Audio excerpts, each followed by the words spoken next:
Well, hello everybody. Welcome to the Campaign Autopsy. We're here to assess the death of a campaign that I've seen many times. Dying just 3 days after launch, I'm going to walk you through the coroner's report and we're going to talk about what happened. So you've built your campaign. You've spent 6 months building a leadership program. It's good. It's really good, actually. You're really, really happy. You've got senior buy-in.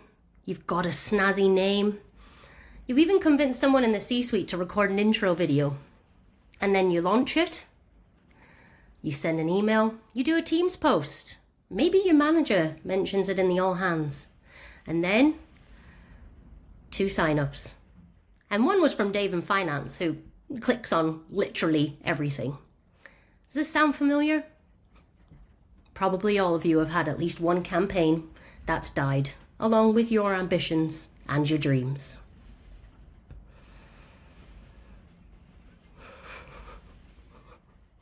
Well, that was supposed to be on the next slide, so that's rude.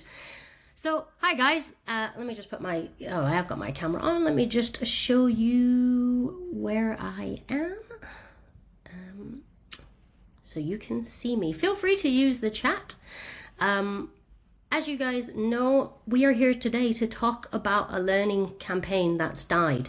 Now, this is a fictional campaign that I have created, but I am here to show you guys what a good campaign looks like by talking about how campaigns die.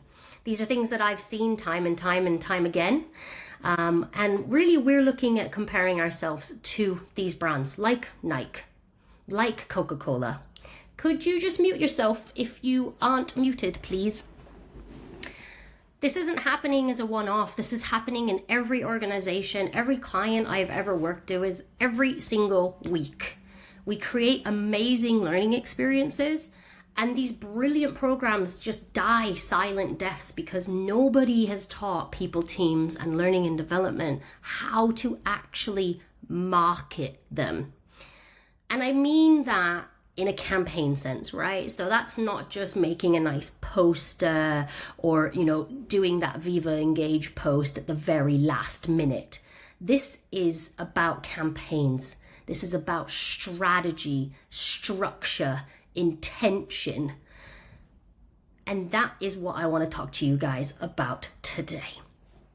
This is the stuff that consumer brands are spending millions upon millions of pounds on. And how much are we spending? Probably zero, right? So if any of you haven't mentioned me, this is where it was supposed to say, hi, Dr. Nick, by the way. I'm just checking, can people see me? Because I think it seems like it's showing other speakers, other people. If everyone can just mute themselves, it might just go back to me. I'm still learning how to use Riverside entirely. So, I'm Ashley. I'm not a surgeon, obviously, so I'm a bit of an amateur conducting an autopsy, but I am qualified to do campaign autopsies.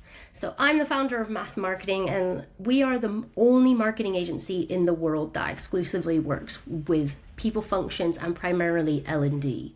I've spent nearly 15 years doing this, and I've worked with businesses like HSBC, Capgemini, Coca-Cola, Sainsbury's, MetLife, and more. I've trained over 200 L&D professionals in marketing through my strategic marketing course. And as you can see, we've got a kind of decent little awards cabinet going. So today I'm going to do something that I normally would charge a client for in terms of actually strategically understanding what goes on with their campaigns, what's working, what's not. And I'm going to dissect that live, and I'm going to show you where it went wrong. So if it makes you a bit uncomfortable, good. That means it's working. So I want to introduce you to our fictional business, that we're going to have a fictional learning program and a fictional campaign that sits alongside it. So I'd like to introduce you to Axion.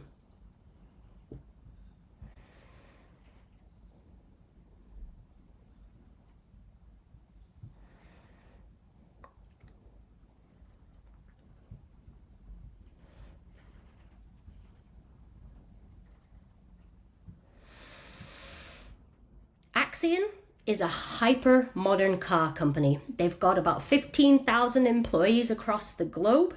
They have a European footprint, North American footprint, and quite a large Asian manufacturing area as well.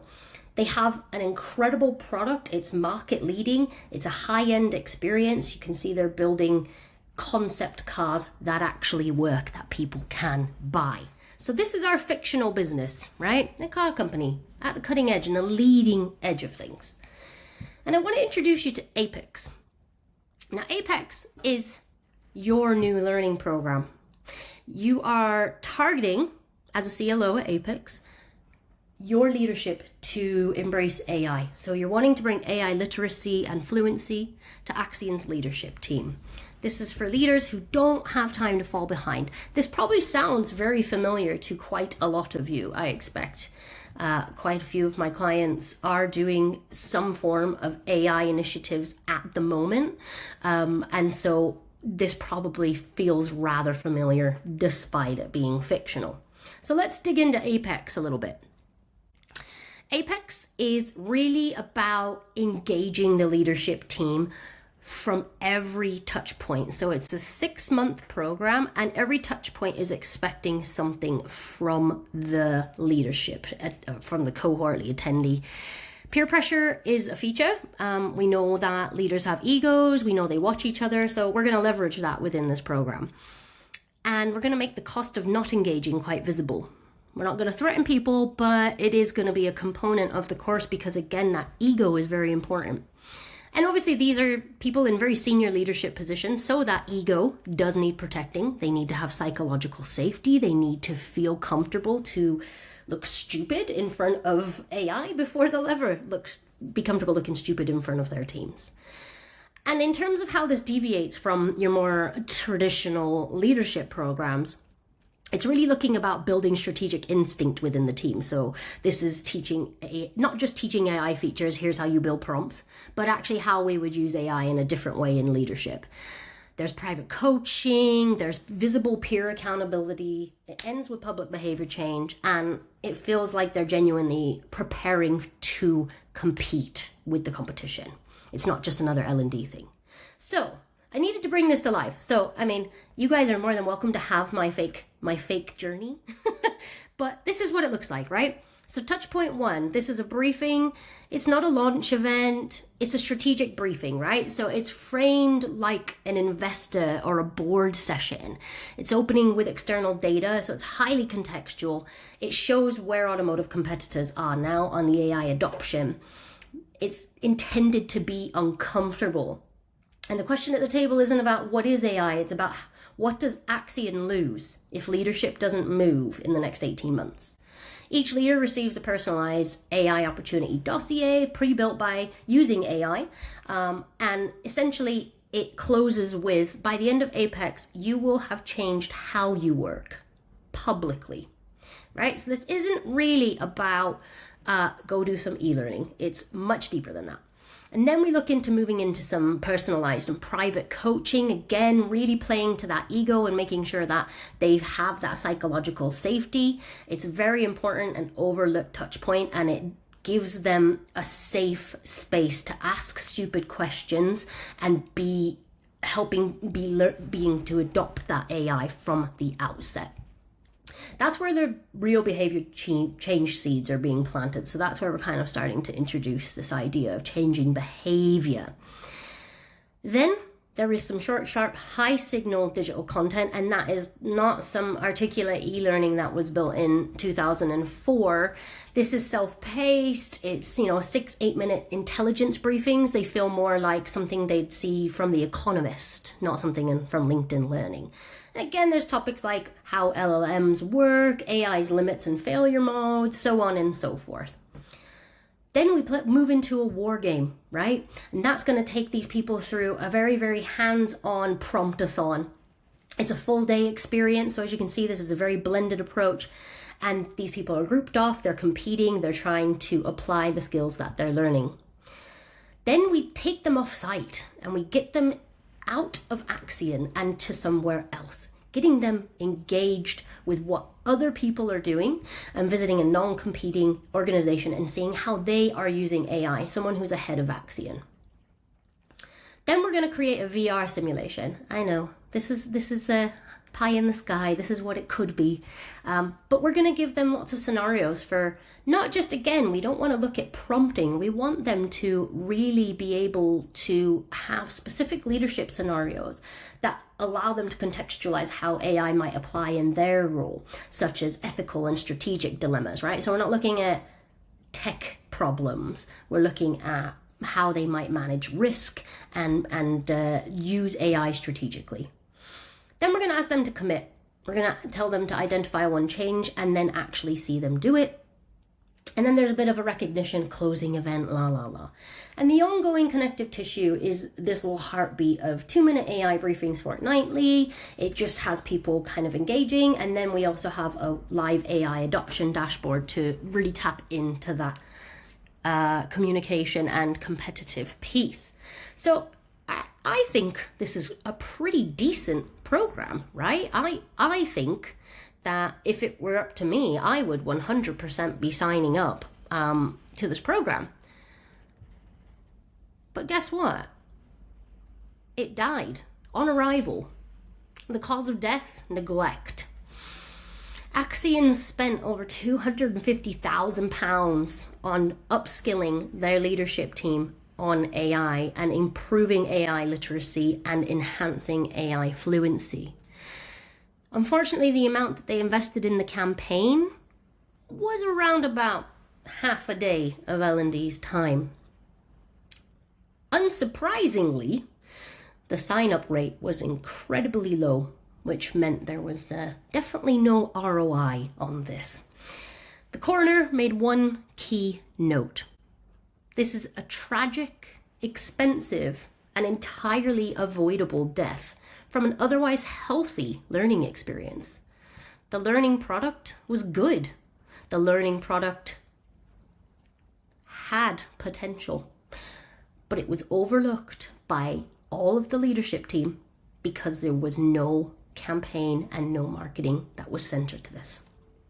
So let's look at what caused Apex to die.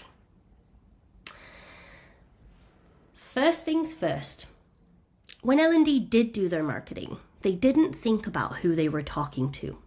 This is Azumi. She is not a real person, but she is a persona that I have created. She is fictitious, but she's a COO, she's in her 50s, and she has 25 years experience, not all at Axion. She's a seasoned pro, she's a strong leader. But she's in her leadership role, right? So she's driven by profit, legacy, team autonomy, and recognition, that ego piece again. And she has pain points, of course. So her pain is slow-moving teams, not being able to keep pace, not being able to have that innovative approach that Axion has. They didn't think of any of that when they built their comms. This is what they did. Here's the first email that they sent. And again, this is not real. This is something I've created, but I see it all the time. Hi there. As part of Axion's exciting AI literacy journey, the L&D team is thrilled to share details of our brand new program. This blended learning experience has been carefully co-created with internal stakeholders and external SMEs to ensure alignment with our strategic people priorities. We'd love for you to get involved. I mean, that reads like something I've seen many times. There's a lot of problems with it, right? So Azumi read that. She read the first 4 words and then thought, this ain't for me, and deleted it. Because nothing in that email talks to her challenges. Nothing in that email talks to her pain points, right? We're looking at competitive edge, innovation, pushing forward, legacy, leadership, and all this really does is talk about how excited they are about this program, right? L&D being excited about things L&D made. And these just aren't the same thing, right? So here's what I thought they could have said. You know, even the subject, our AI gap is widening. Here's what that means for you. It immediately puts her front and center Obviously, hi Azumi, it'd be great if we can do personalization, but sometimes we can't, depending on the capabilities of our internal comms solutions. But we've talked straight into that innovation piece. Did you know that 3 of Axion's closest competitors have already begun rolling out AI-assisted operations at leadership level? Decision-making is faster, costs are lower, and the leaders driving that shift didn't wait for a mandate. They moved first. I've bolded things that I want to pull out because we know people scan. You know, I send emails from HubSpot all the time, and I would say at least 60% of people statistically just scan it, and I get that information. You get whether they scanned, read, so on and so forth. I'm sure when you read this, you can see how much better this one is on the right in terms of actually getting Azumi's attention, but also really leaning into the benefits for her, the reasons she should pay attention. This is something I see done all the time because this email on the left here is its intentions are good, right? We're enthusiastic, we're excited about what we've created. My word, that program looks amazing, and it is amazing. People who do it have a transformative experience. But in our attempt to share excitement, we lose it from Azumi because we have nothing to contextualize it for her. So this is something that I see in every outreach effort I've ever seen with my clients. These type of emails are being sent. And that causes campaigns and comms to die. So that's unfortunately our first cause of death for this campaign. Apex had no chance. Cause of death 2. It naturally carries on from what we've just discussed. The what's in it for me, the WIFM. If you guys have ever followed me on LinkedIn, you'll probably have grown rather tired of me harping on about the what's in it for me, but that's because it is such a crucial element to everything that we do in marketing. We need to be answering the what's in it for me for our personas, for our audience at all times. Instead, the campaign really kind of answered, here's what L&D made. It was very features focused. Here are the components. It's a blended program. Does anyone outside of L&D even know what a blended program is? I certainly didn't before I started working in the realms of L&D. When really we should have been focusing on the fact that, you know, what does it do for her, right? What benefits is she going to get? So she wants to hear things like, here's what's going on with the competition and here's what we're doing to help you keep pace with that. Your teams are waiting for you to lead. We want you to lead from the front, and this is how you do it. But instead she got, you know, and okay, I am being a little bit facetious here, but, you know, us folks in L&D are so proud of the thing that we made, and because we're so proud and care so much, we think you're going to care too.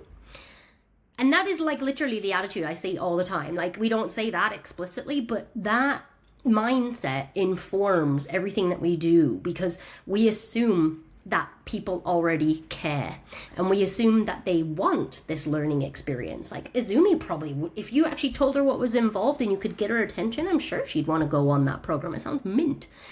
But we don't. We just say, this is an exciting new opportunity and I think that you should really take time to do it. And because of that, things just get ignored and things just get deleted. So this is really all about personas and personalization. And if you do want, I've got a couple of guides that are going to pop up on the screen now. So if you want to download a guide on how to create personas, not how to download personas, there's a separate guide for that. You can just click on that button on the screen now and it'll take you to the landing page. This is about creating the sense of personalized experiences, right? And every brand in our world these days is doing some form of personalization, algorithmic, behavior-based, whatever it might be, right? Getting chased by the same ads on Instagram over and over again until you buy the product. So I just wanted to show you one really simple example of something that I find very interesting in terms of Netflix and how it uses the ideas of what's in it for me and personalization to actually get. So what we're trying to do is personalize and create the perception of unique experiences and unique interactions. And brands do this really, really well, but I wanted to show you Netflix in particular. So my whole family has one Netflix account. We all just have our own accounts that sit within the Netflix hierarchy, I guess. And I've always reveled in looking at like my husband's Netflix versus mine because, frankly, they're astonishingly different, even though the same stuff is on Netflix. So here's my Netflix. Yes, I watch rom-coms. I watch Love is Blind. Sorry about that. So I've got things like romantic films because Netflix has gone, oh, hey, you watch this stuff, so you'll probably like this stuff. And then you compare that with the same Netflix platform, but on my husband's account. And he has a very, very different approach. Yes, violent films. I thought that was quite a title. But my husband's a police officer. He's very interested in like military detective stuff, obviously. So violent films apparently seems to sit very well within that category. So straight away, you can see how they're trying to get people to continue to use the product by creating an algorithmic response to behaviors. Now, I know that we can't do this in L&D, but the idea is still there, that we should be considering our audience and what they want and need and meeting them there instead of expecting them to come to us all the time. So just for fun, I wanted to show you my 15-year-old daughter's one as well. Yes, My Little Pony was a surprise, and Paw Patrol, I assume that's when she watches it with her little brother, but who knows? Right? So I just want to show you building on that because, again, this personalization goes even further. So you've seen that based on your viewing behavior, they'll show you different stuff. But it even goes down to what visuals are presented for a different TV. That's for a different program, movie, whatever, right? So this is my Netflix, right? Breaking Bad, not sure what Hank's doing, looking, preparing to look through some binoculars. And Me Before You, I guess they're promoting that a little bit because it's leaving soon. You just see a lady's face. I watch a lot of rom-coms, not surprising. Look at what they decided was more important for my husband. I don't know why Walter White's in his pants, why they thought that is going to appeal. All I can assume is that perhaps because there's a gun and my husband likes violent films, that the gun is going to be the thing. But again, they haven't showed a woman because based on his profile, he doesn't watch stuff like that. So they thought maybe the dude would be a better approach. And then finally, my teenage daughters. Again, she watches a bit of romancy stuff, so they've got both in there. And I really have no explanation for this whatsoever. I just think maybe that she watches Dexter, so I don't know. The reason I'm sharing this is because this is the mindset and the experience that your people have with brands outside of your organization. They don't come to work and then suddenly have a really different experience, or expect a different experience, sorry. So they're not expecting, oh yeah, give me that articulate storyline e-learning module, and I love the Cornerstone LMS, it's my favorite. They expect this level of engagement and personalization. So whilst we can't maybe achieve the heady heights of what Netflix is doing here, there is stuff that we can do to better connect with our audiences. And the coroner kindly left us a note in that vein. We're excited to announce is never a way to approach audiences. I mean, it starts with we. Who's we? Why should I care? I'm not interested. You're excited. That doesn't make me excited. They will ignore you and your campaign will die. Izumi deleted that email after 4 seconds. Right? I scroll through Netflix sometimes and never even watch anything because I spend a lot of time just trying to decide what it is I want to watch and adding things to my list that I never watch. This is an important aspect, right? We need to answer the what's in it for me. Netflix does that through algorithmic surfacing. We can do that through design, through copywriting, through positioning, and through persona work, right? We can more deeply understand our audiences if we take the time. But if we're just going to send half-baked emails that haven't had any thought, or do a really late Viva Engage post because that's what we've got to do when we've got 10 minutes to do it, I think you can understand why Apex failed. sadly, those aren't the only two things that caused Apex to die. Designs. Now we have Canva in our world. Sometimes designs can be better, but I created both of these in Canva. And like we said, it is a fictional campaign. But I see stuff like this all the time. New AI learning opportunity. Click here to get started. New AI training. Yeah, I don't know. We got to have a robot or some sort of brain or like technology in here because we're talking about AI and that's like the future, isn't it? So heavily used stock photography, cliches, badly designed, not in keeping with brand, no use of white space. These are created with no thought. They're created in a rush. And as a reminder, this is the Axion brand.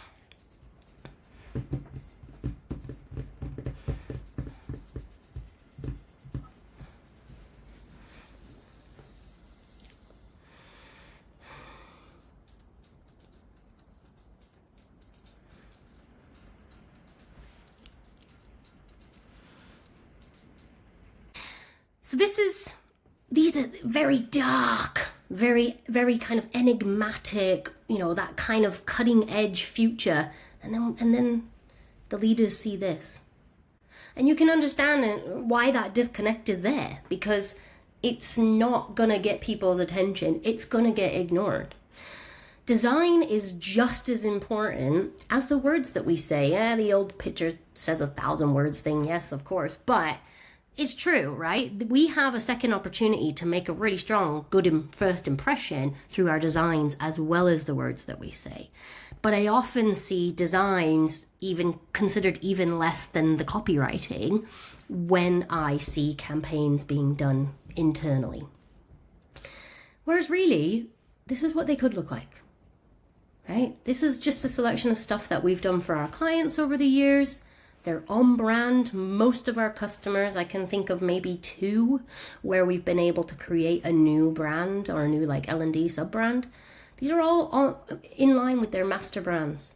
But we use copywriting, own your growth, all in together. Get your competitive edge. But the copywriting is working with the designs. It's something that we do together to cut through that noise, because people say often that my learners say they don't have time. Nobody has time to learn. I hear that every time I start a discovery phase with a client when we're doing campaign work. But the truth is, people do make time for things that they deem important. And so your campaigns have an opportunity to get their attention and then prove that value over time. If we don't do that, they're never going to engage with it. Izumi's just going to constantly continue to ignore. So unless we're answering that what's in it for me, unless we're really thinking about the copywriting and how we talk to people, and unless we're thinking about how that design comes together, then we're going to always create campaigns that aren't going to be successful. And if our campaigns aren't successful, well, that means that our programs aren't successful. 250 grand of Apex spent, gone down the drain with 0 ROI. And again, I see this all the time. We're under more scrutiny in L&D now. There has been massive shifts and restructures and changes with most businesses that I speak to, and we see it with the open to work badge on LinkedIn, right? This is impacting people. So how do we prove value? By building great products, which Apex was, and then doing it justice through our marketing.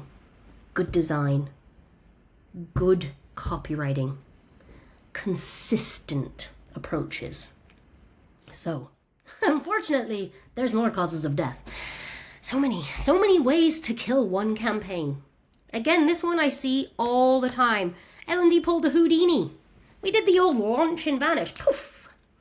We sent a few emails. We did that, that nice Viva Engage post. We got a slide on the all hands for 1 month as well. And then we just disappeared off the face of the earth.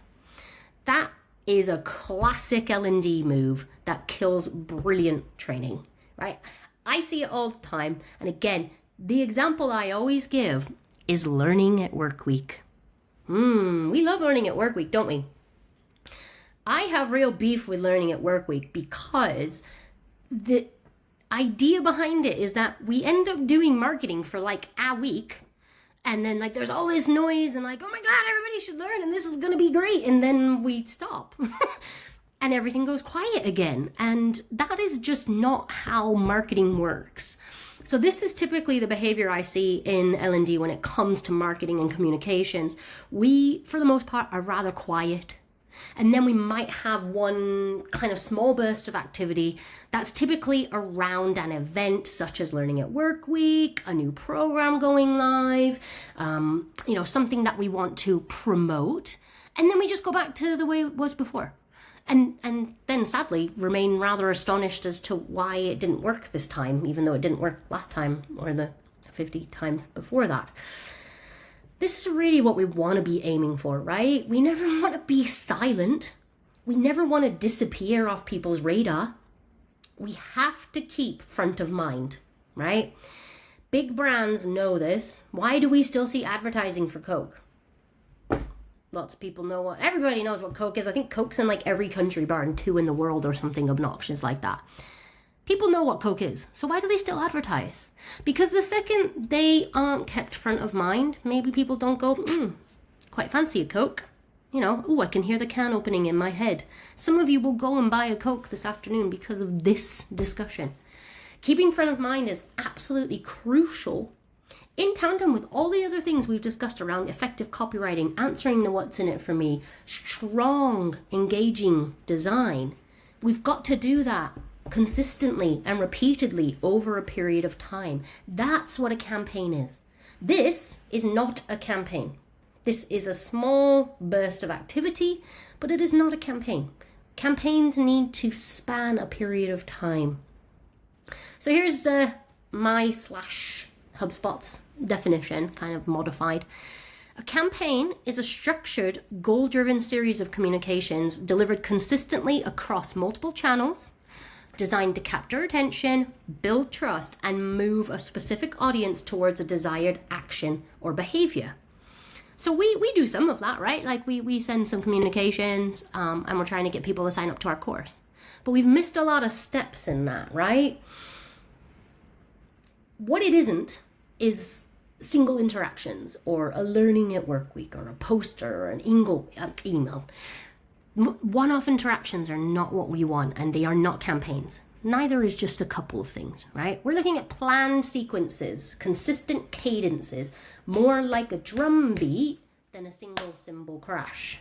Took me a while to find that monkey. I think it's the monkey from Toy Story 3, 4, which one? So what we need is structure. What we need is cadence. And we need consistency, right? We can't do these quick kill single interactions with people and expect success. So when we're sending a single email to a Zoomie and it's phrased the way that it was, we got no chance. If you're not muted, could you please mute? We've got to make sure that, as well as optimizing every touch point that we have with our audience, that there are multiple touch points across a period of time. And we also need to focus on how we're going to earn attention, right? So what we do is focus on the action stage all the time, right? This is called the ADL funnel. It's a core part of like decision-making journeys. My research repeatedly shows when I've done over 200 hours of research with my customers' employees. Most people are here, right? They either have a rough idea of what's available to them, but they don't really know where to go, or in a lot of cases, they don't even really fully know what's available to them. So everybody sat here, they don't really know the what's in it for me. They don't make time for it. They're quite unaware of the value proposition that L&D offers. But then we communicate with them to take action. Go sign up to this program. We'd love you to take part. We're missing all of these stages of earning their attention, building trust, building loyalty over time. We can't talk to people who are at the top of this funnel in the awareness stage and expect them to take action. This is a primary cause of death. It was what made Apex die, amongst the other things, but it's also what makes your campaigns die. And even just single communications, if you're trying to get people to do something, but they're here, the way that you need to position your communications is significantly different. So it's just something to bear in mind. Because the truth is, right, these brands work and spend billions on keeping front of mind, right? McDonald's, Kellogg's, Heinz, Lego, KFC. I don't know why there's like a red theme here as well, but there we go. There's some brands like red apparently, or I do subconsciously. They spend money on billboards and TV ads and all sorts. And for what? Because they're already established brands, right? Okay, final cause of death, guys. The strategy, or lack thereof. There wasn't one. They thought they'd send some emails, do that Viva Engage post, and get the leadership team to mention it once. And that was the plan. So there was no strategy. Because guess what? They thought, if you build it, they will come. This is a mindset that exists in L&D, whether we're consciously aware of it or not. We operate on the assumption that because we've made something great, everybody should care about it. And then we build our marketing tactics and our designs and our copywriting from that assumption, which is just setting us up to fail. Because unless you're building a baseball field for dead baseball ghosts, people don't just go use something because it exists, you know. An analogy I like to use is, if you imagine when Tesla was like new coming to market, they decided to come to the UK. And so what they did is they built their showrooms. And if you bear with me in the analogy, the showrooms is your LMS. And then they put lots of their really cool, buzzy, shiny products in those showrooms. That's your learning content. And then they waited for the customers to show up. And of course, nobody did, because nobody knows them in the UK yet. And no one did any marketing to kind of prove why electric cars are the future, blah, blah, blah, blah, blah. You can't just build something and expect people to come because the sheer existence of it is a draw. I can't think of a single product that works on that assumption, but we do. People don't engage with your initiatives just because they exist. That's the truth. If we're not going to answer the what's in it for me, then we are going to constantly work on this assumption of people want to learn. All I have to do is tell them. So that one single email that I sent them, that's enough. That's all all they need. And this kills our campaigns.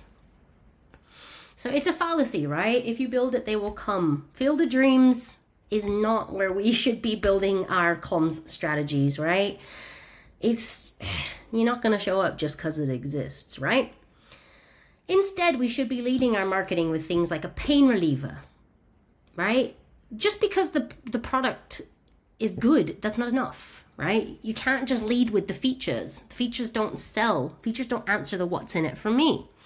So think about, and again, this goes back to the personas piece especially, think about how your offering could alleviate a pain point your audience experiences at work. And it might not be, oh, I don't know where to find learning. It's actually, I am sick to death of having this same discussion with my team. How can I create better resonance with them in my one-to-ones? Oh my God, you need some like really good communication and active listening skills, whatever, right?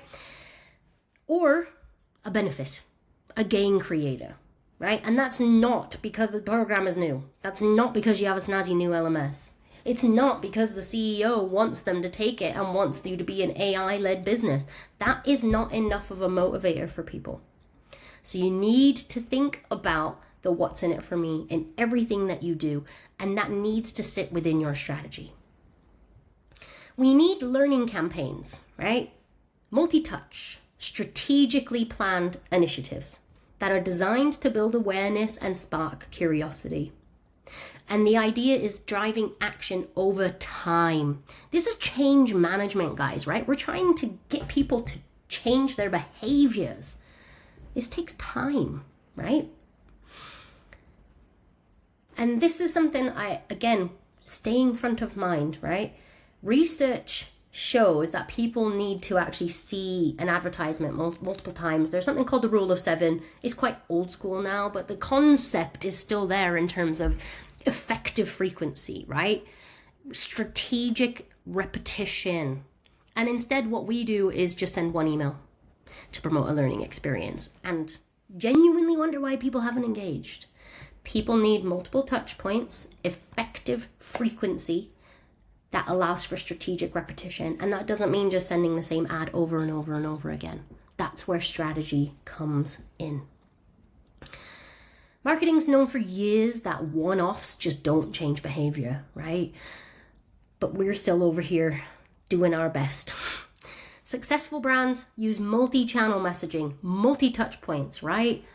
Your internet, your Viva Engage, people, the back of the toilet door, the office screens. We have done them all, I promise you. We need to use psychological triggers and behavioral science too, right? Urgency, storytelling, FOMO, social proof. These are really valid behavioral science strategies that make people want to get involved. And that consistent reinforcement over time, crucial, right? All of those things together have led to an incredibly robust, well thought out, highly invested learning program flopping. Because the L&D team thought a lot about the product, but they didn't think about the campaign. And they didn't think about audience context and personas and how to create a more personalized experience that talked to Azumi's pain points, that aligned with her ambitions and goals as a leader. They also didn't think about the what's in it for me. Where am I going to get the benefit? Why should I give you my most equitable asset, which is my time? I am stacked. I'm at 120% capacity. Why would I do this? The designs had no real considered thought. They were done quickly and without purpose. There was only a couple of touch points, that single launch, that small spike in activity that led to then silence. We didn't have that strategic repetition. And there was no strategy, which meant it just fell by the wayside. Sadly, this is something I see all of the time.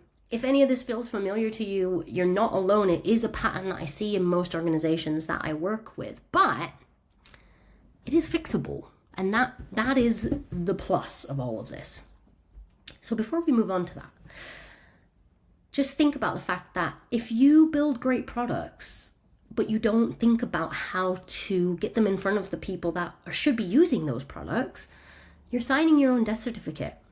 You know, if you want your learning experiences to be successful, then you've got to add this aspect in, because products do not sell themselves. Your learners are consumers, and your learning offering is a product. And the sooner you reframe your mind around that, instead of thinking of the Kevin Costner, if you build it, they will come mentality, you will see a transformation. So now you know what's killing your campaigns. And we do use the term campaign loosely unless you have that repetition over time. You've seen it in the autopsy. You've probably recognized some aspects of this in your own work. But the question is, what do you do about this? I've shown the diagnosis today, but knowing what's wrong isn't the same as actually knowing how to fix it. So I wanted to just spend 1 or 2 minutes telling you guys about the course that I'm running for the last time.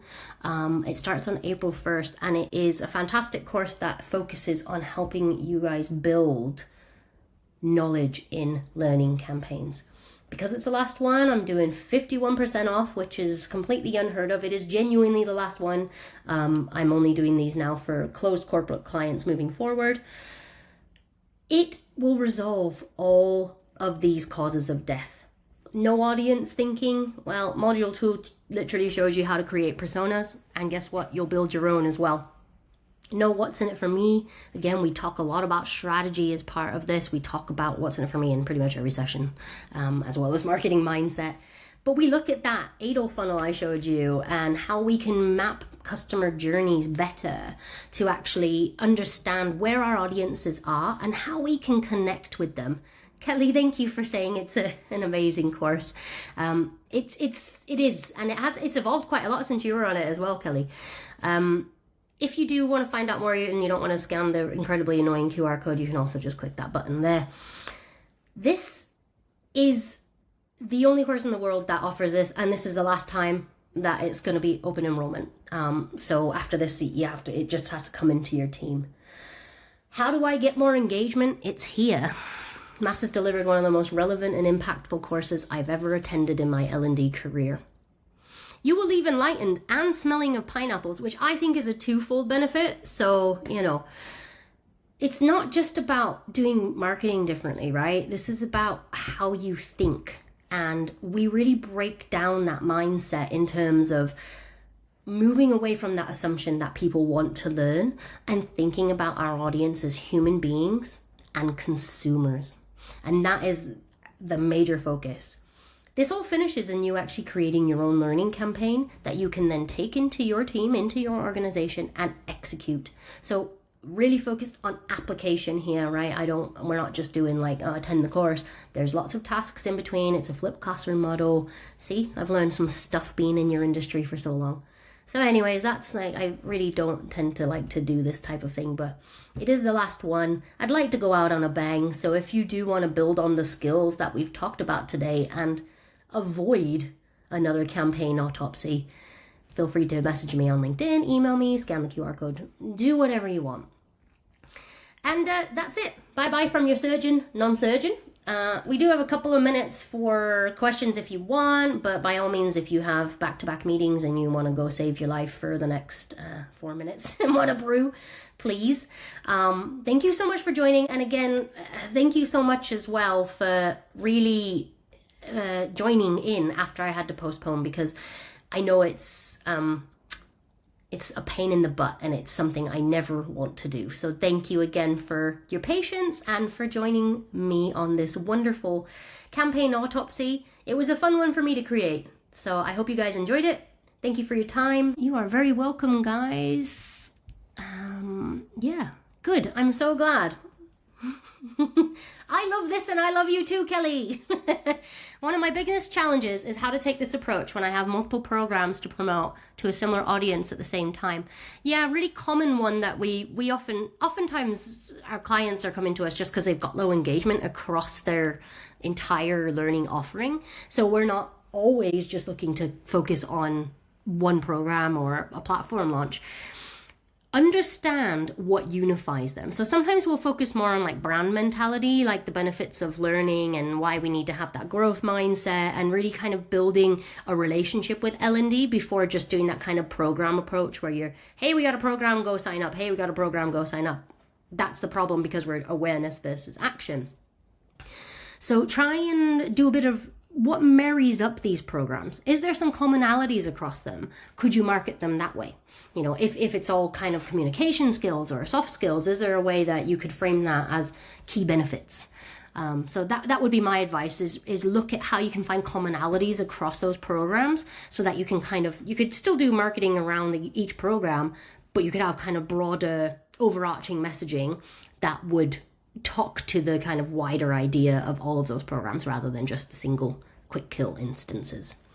And yes, never ever forget the what's in it for me.